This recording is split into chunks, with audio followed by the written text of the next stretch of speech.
The Big Ten basketball tournament is coming up, which means we have got to talk some bracketology for the NCAA tournament, as well as there are some implications that could happen. Now, Jason Carmelo is here with us, and we've talked about the Big Ten tournament and how this doesn't have as much implications as some people might think. However, we do have some Big Ten teams to talk about. There are enough kind of teams on the edge, teams that have made some things better, teams that have made some things worse here recently. So we're going to talk about them. Jason, thank you so much for coming on. Let people know really fast where they can find your content at.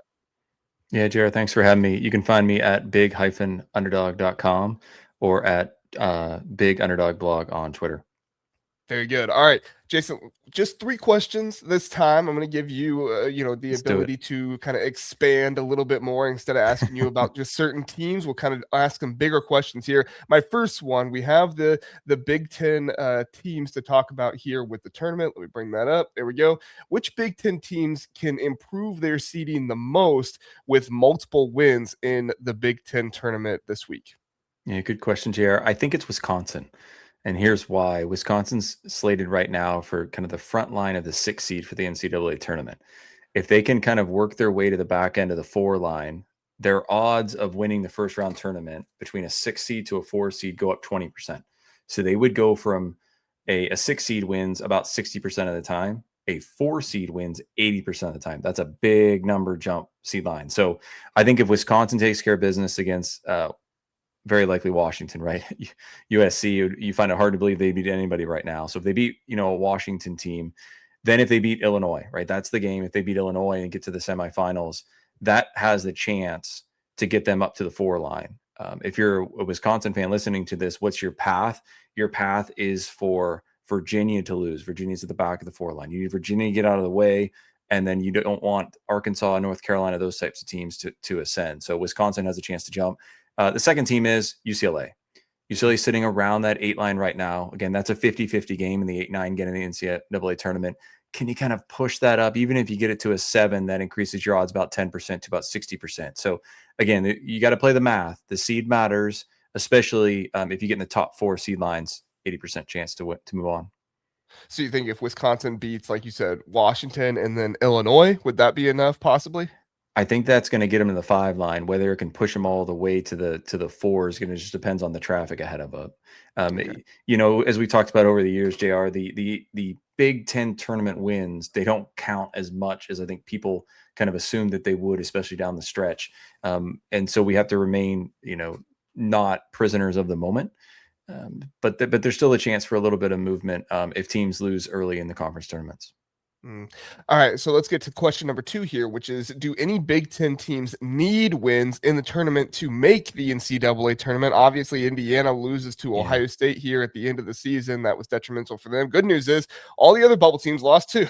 So they kind of are sticking around right there. Iowa fans a little nervous after they've lost. I think it's 4 out of their last 5 in the season here. So Iowa fans, I was on a radio show today and people were kind of saying, hey, is Iowa okay? And I told them I think they're okay regardless of what happens in this tournament. But what say you, Jason?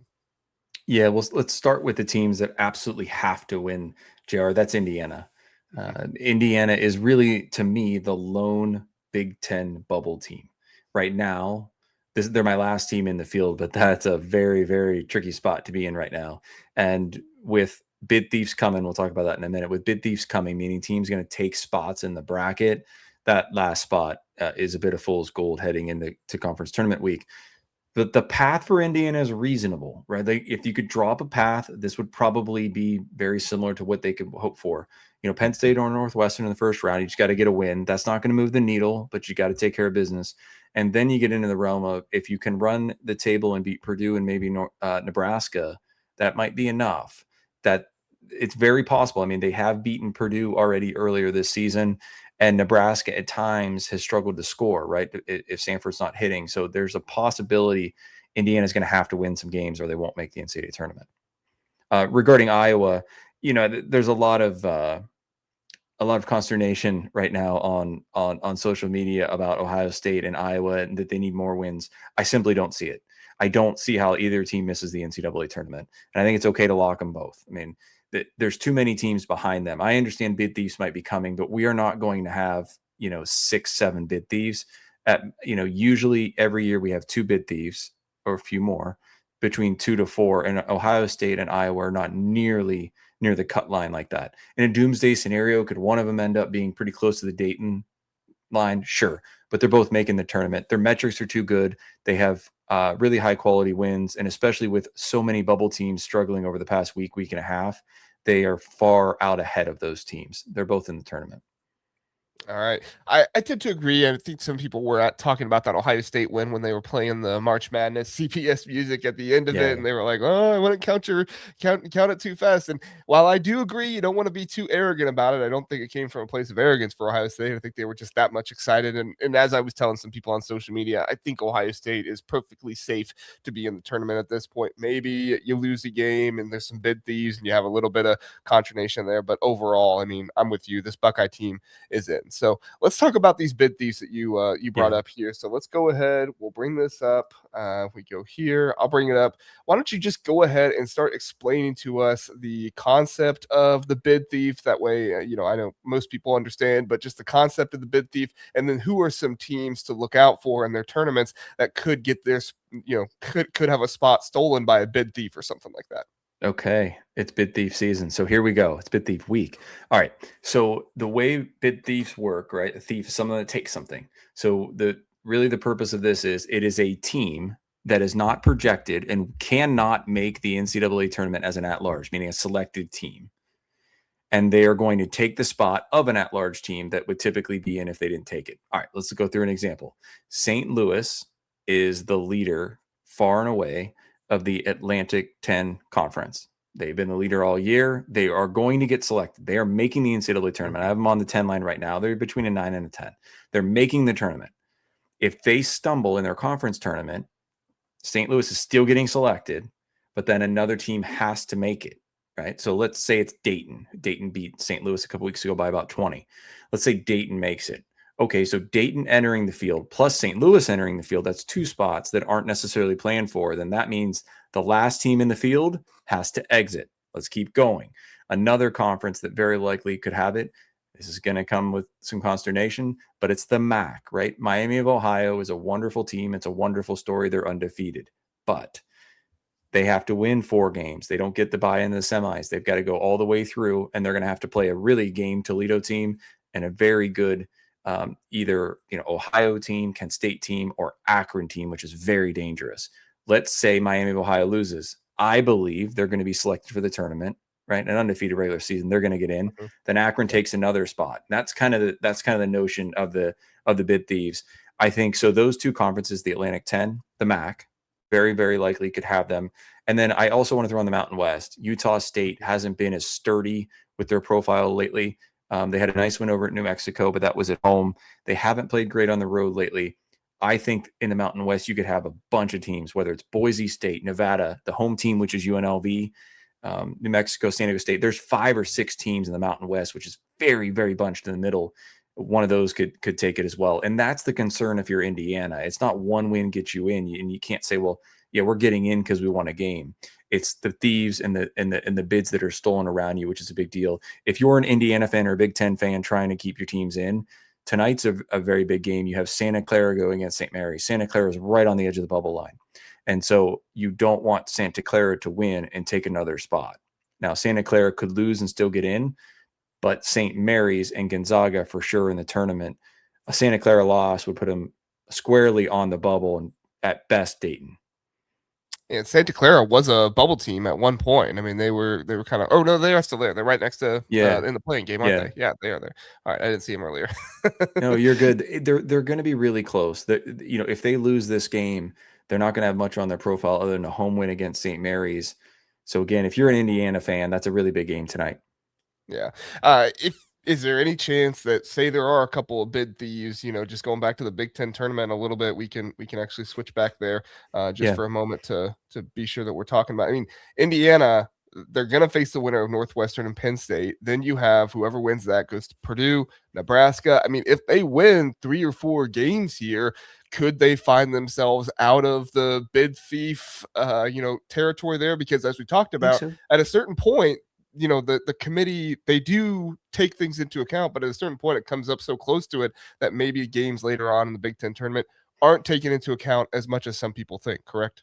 Yeah, that's right. It's almost like from Friday on doesn't really count a whole lot, but if you can get the Yeah. hay in the barn before Friday, it tends to work out. I think for Indiana to feel safe, they're gonna have to win 3 games. First one's a gimme, give or take, right? Although Martinelli's fantastic for Northwestern, so I guess nothing's a gimme.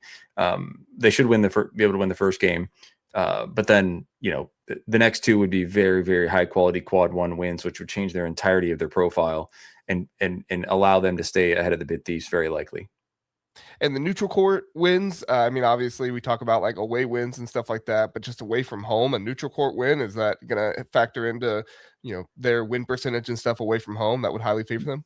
That's exactly right. Yeah, the committee often on the timesheet on the team sheet references road and neutral, and they kind of bunch those together. And anything in the top 50 is a quad one win. Top 100, right, is quad two. So they'd probably with Northwestern go in that quad two, then quad one, and that starts to stack up quickly.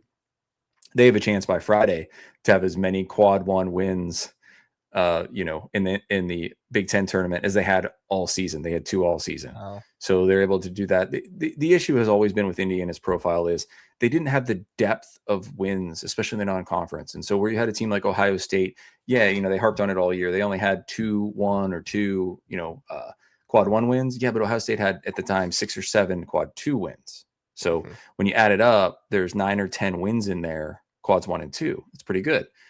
When you go to Indiana, they had 2 quad one wins, okay, but only 2 to 3 quad two, half of the wins. And so you don't have the depth in your profile and the amount of wins contributing to the wins above bubble, contributing to your metrics, just not quite what they were. A lot of people probably say, well, yeah, but our profile is similar to Ohio State or Iowa. It's not true. They didn't do as much damage in kind of the quad two second tier wins. They didn't rack those up. Some of that scheduling. They didn't schedule quite as well as Ohio State and Iowa. Yeah, which is crazy because Ohio State, they almost are not, almost didn't make the tournament because of the scheduling of Pitt out of conference and Pitt coming in and beating, or coming in, they played at Pitt, I think, but beating them. And yeah, so just it's a crazy situation, crazy how bracketology works. At the end of the day, you know what? Win your games, and that's all you can really control.